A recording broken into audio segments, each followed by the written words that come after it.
The opinions expressed on this podcast are those of the speakers and presenters. They do not represent the opinions or views of the Equita Group, Equita Final Expense Services, or its affiliates. Hello, everybody. Chase Urick here, fired up about the podcast today. As you've seen in the advertising that we've been doing and the promotion pieces leading up to this event, we've got John Sadlowski on with us. John, an up-and-coming, emerging top producer. We're excited about having him on today. Over 20,000 in personal production last month for John. So we're excited about having him on, as I mentioned. Just a couple of quick updates and news you can use so you're in the loop. First and foremost, you've heard us talk about it. It's almost here. We've got the EFES annual convention. It's taking place next week. Still not too late. You're still able to get a flight, still able to get a hotel. It costs you nothing other than to get there, to be there. We've got March 21st, March 22nd. We're going to be at Red Rock Resort. It's going to be a blast. We've got a who's who of top producers that are already going to be in attendance that have RSVP'd. You can do the same. We had, I think, 5 more people RSVP from 3 p.m. on yesterday.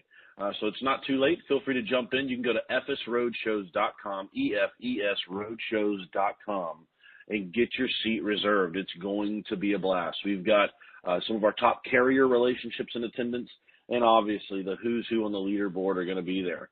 So we hope to see you there. Once again, to RSVP, you can go to efesroadshows.com, get you some, get in attendance. I can't wait. I'm fired up. We're going to be getting in a day early to get everything kind of squared away, get set up. Can't wait to see you guys there. I don't want to delay. I just want to get right to it because we've got Johnny Sadlowski on, and I'm fired up. So let's get rolling.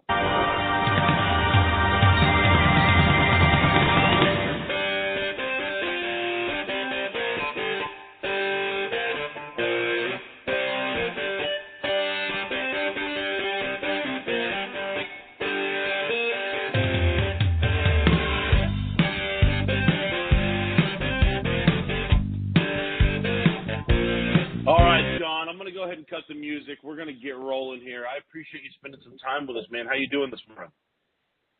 Doing pretty good. Getting my oil changed. All right, we're off to a good start. Getting that oil changed. You put a lot of miles on that car doing what you do.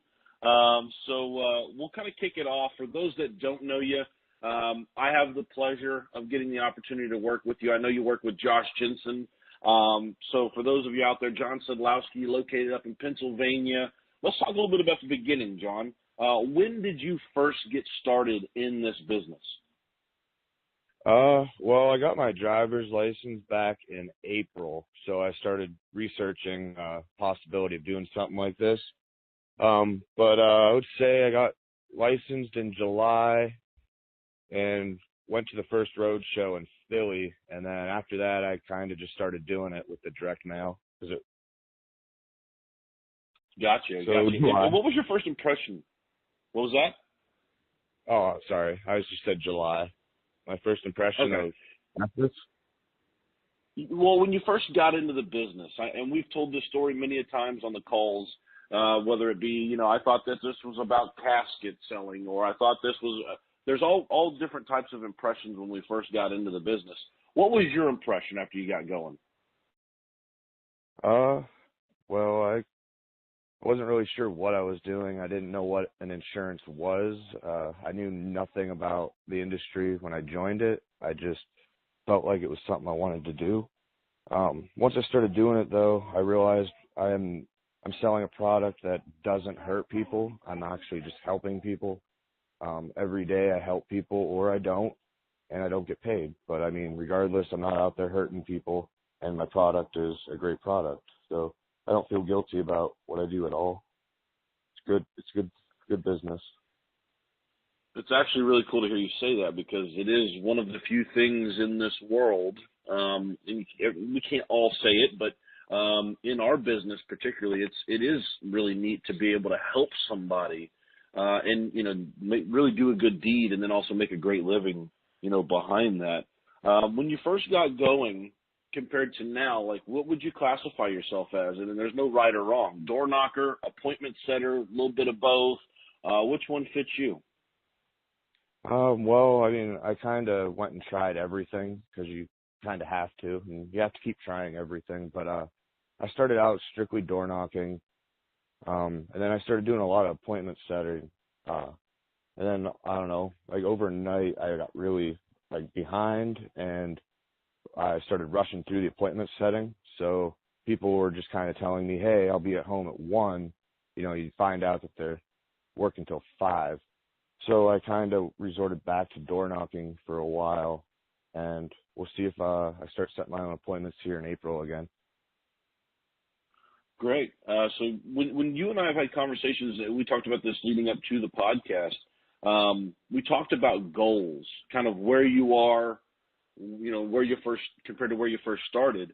Tell us a little bit about, as you're still pretty new in the business, and it's awesome that you've already done over 20,000 in a month. That's amazing. With you really just getting better as the days go by, let's talk about goals.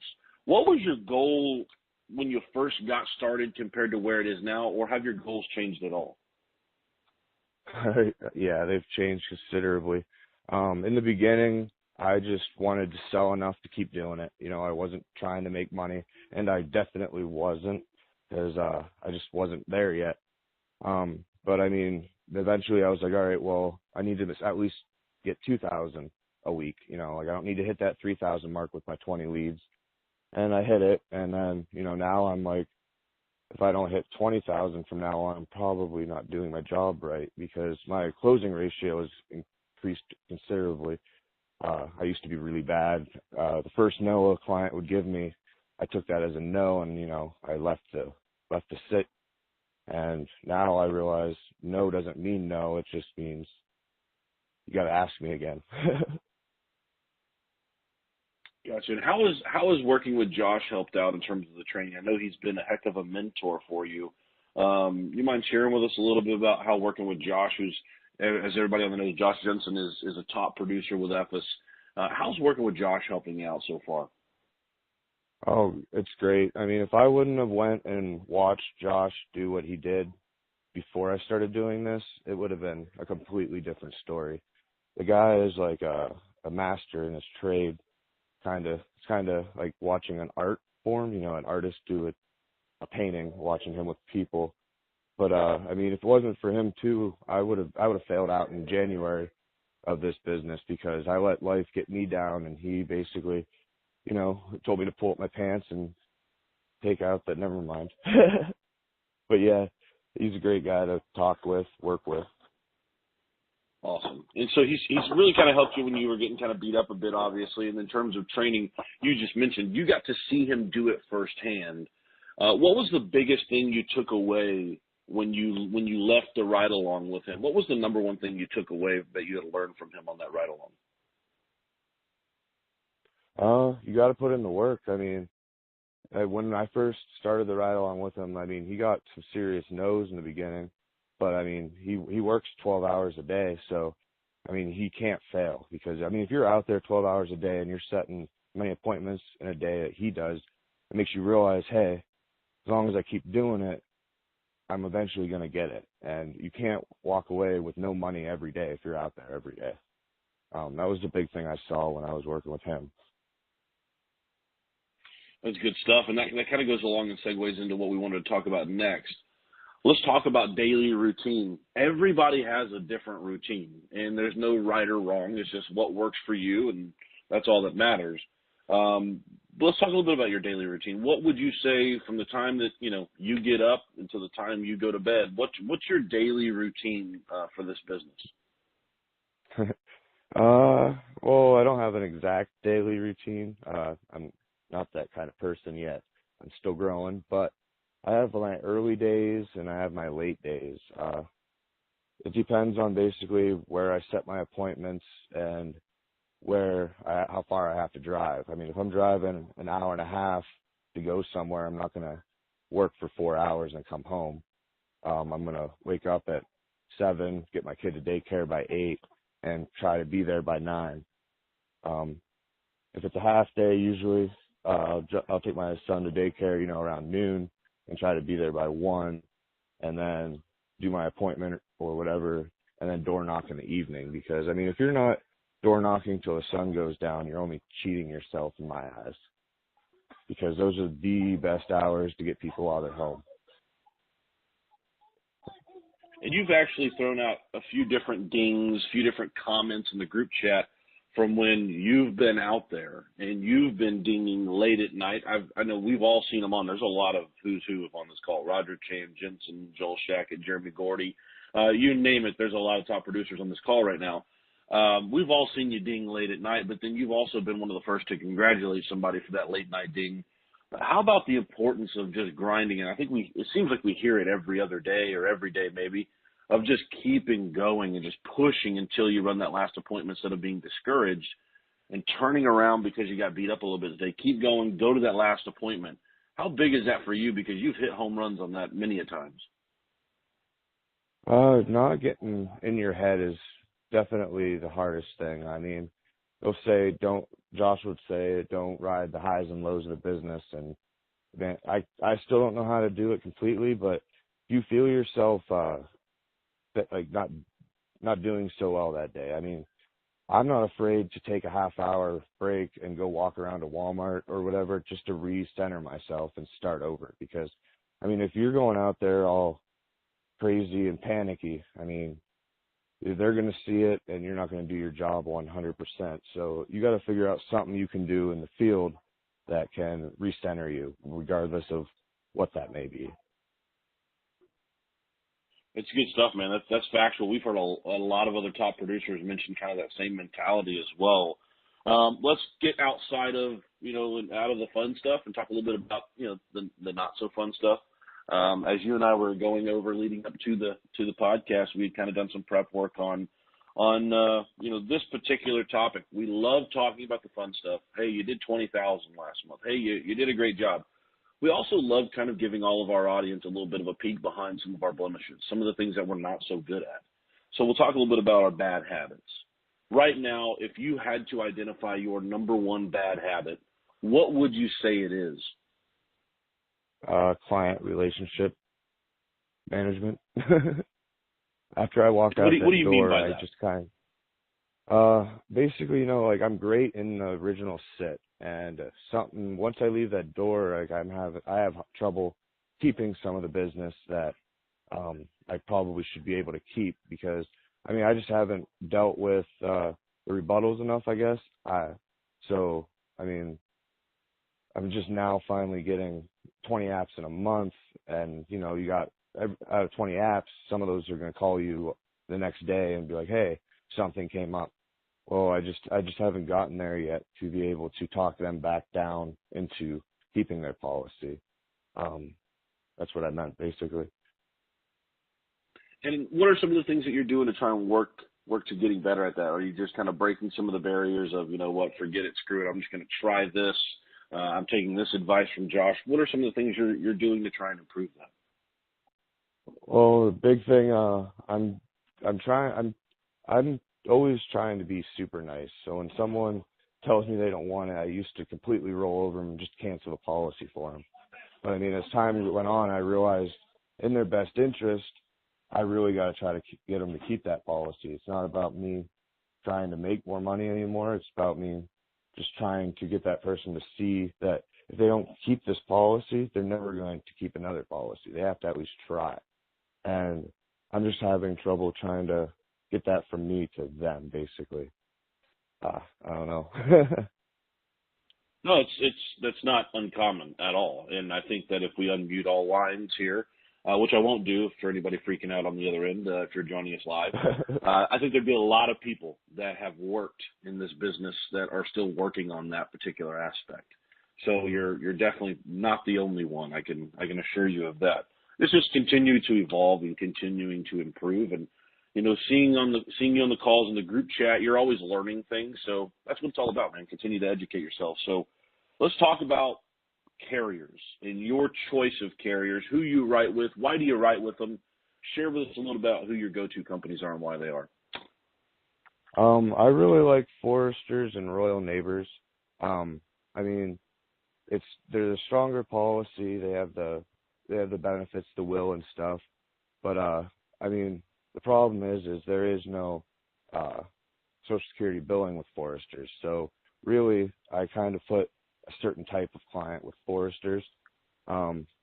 that I believe won't lapse their policy. Usually the younger people that are 50s still working that you couldn't really do a Social Security billing with, those are somebody I'd put with foresters. The Royal Neighbors, I like them a lot, but there's just kind of a small gap of who can really go with it. Somebody in their mid 60s to 70s. And I do write a lot of trans when I'm in a hurry. I know I'm not supposed to because for obvious reasons, but I just can't get out of that habit. That's a bad habit I'm trying to break. I'm trying to diversify my carriers to get away from Transamerica. Well, you're learning, and that's a good thing. As you continue to, kind of adhere to the advice, and I know that you're making the transition based off of the training and the mentorship. As you continue to evolve and move in the business, as we talked about, that won't become any easier, but you'll see, hey, look, I understand why I need this one in this situation. This is why I prefer to write with this company. I just love getting the perspective and kind of peeking inside the mind of a producer to find out, why do you sell with this company? Why do you prefer them? It's always kind of a guilty pleasure for me to see, get that opinion from everyone. I want to talk about the tough days because we've all had them. We've all gone through it in the business. Talking about those days where you're just getting beat up. And we've asked the same question to all other 16 of our guests that have been on this podcast. And all of the answers are different. I'd love to get your opinion on those days that you're getting beat up, John, and you're just getting punched in the face when you go out there. How do you approach that day from a mental perspective? When you get told no over and over and over, what's your approach to those types of days? I guess Jensen always said, like when we were running around, he would be, you got to roll with the punches. And I really didn't understand what he meant by that. I mean, it's not boxing, but really it is, because you're going to get 10 no's. No matter what, you're going to get 10 no's. And you got to just keep going through those 10 no's, knowing that there's 2 yeses at the end of that day. I mean, if you're out there all day and you work 20 leads, I mean, there's no way that if you do it correctly that you're not going to get 4 sales. Like, you just need to know that out of the 20 leads, there are not going to be 20 yeses. I mean, sometimes there might be, I don't know. I haven't had a day like that, but you got to go in knowing that, what is it, 75% of us fail, all the time to get to 25%. I mean, you got to realize that you're going to have more no's than yes. I mean, it's just fact. So it's just pretty much coming to grips with the fact that you're going to get told no. If you have a thin skin and you don't like getting told no, or you don't, let me rephrase it, not that you don't like it, but you can't get accustomed to it and you can't roll with the punches, as Josh said. You just got to move along. That's just part of the business. And that didn't take you very long to learn, because once again, in a short amount of time, as you mentioned, July, getting going, you've already started to evolve and you're starting to kill it. There's a lot of people that, let me rephrase it, there's quite a few that I'm looking at right now that are joining us live. A few in particular that I've communicated with that have not taken that leap of faith, that want to get into this business. And you took that leap of faith based off of, hey, I did my research, I got my license, and I talked to Josh, and I want to go. For those that have talked to multiple people who have done research and just over and over, what would be your advice for that person that's kind of on the ledge, thinking about jumping in head first, but then at the same time, no, I have these concerns. What if I don't make money? What would be your advice to those individuals that need that help? Stop thinking. You got to just do it. I mean, if you're going to think about it all day, you're wasting an entire day thinking about it. I mean, if this is something you honestly want to do, you need to go out and just do it. Just take the money that you have, quit thinking about, oh man, what happens if I don't have this money anymore? Buy the leads and just start working them. I mean, sitting home all day, you can't make money in this business sitting home. I mean, you have to take that last step, and you can't think about it, because if it's something you want to do, it's like jumping in the water. If it's cold, you got to get in all the way, because if you just keep dipping your toe in, spending a little bit, maybe just buying a Facebook batch every month, you're never actually going to get the full feeling of what you're doing, and you're never going to be able to get through it. Just don't think about it. You got to just go for it. Just move forward and get it done. I got you. And then last but not least, as we kind of wrap things up here, let's talk about what's the biggest lesson that you've learned in this business as you start to attain a certain level of success. You're starting to meet goals that you set for yourself, and you're starting to raise the bar on those goals. What would you tell somebody right now is the biggest lesson that you've learned in this business so far? Biggest lesson I've learned that I don't know everything. I'm one of those people that really bad at taking advice unless I really feel like I need it. And man, I wish I would have just did everything that everyone said in the beginning instead of thinking that I knew better. Because, I mean, these people, all of you top producers, I mean, they're not trying to hurt you when they tell you, hey, go do the training. You really should do the training. I mean, I'm just different, and I really need to start listening to people a lot better, and that will take me to the next level, I believe. Well, it's scary to hear you say that because you're already really starting to climb and continue to improve. So that's a really good piece of advice. And I look forward to working with you moving forward. I know there's a lot of people. You may not know it. You may not see it all the time. This was probably our biggest live turnout for a podcast, John, and you have a lot of people that are rooting for you. You got a lot of people who they just love them some John Sadlowski, whether it be the funny, crazy comments that we see in the group chat, or just the ability for those that work with you directly.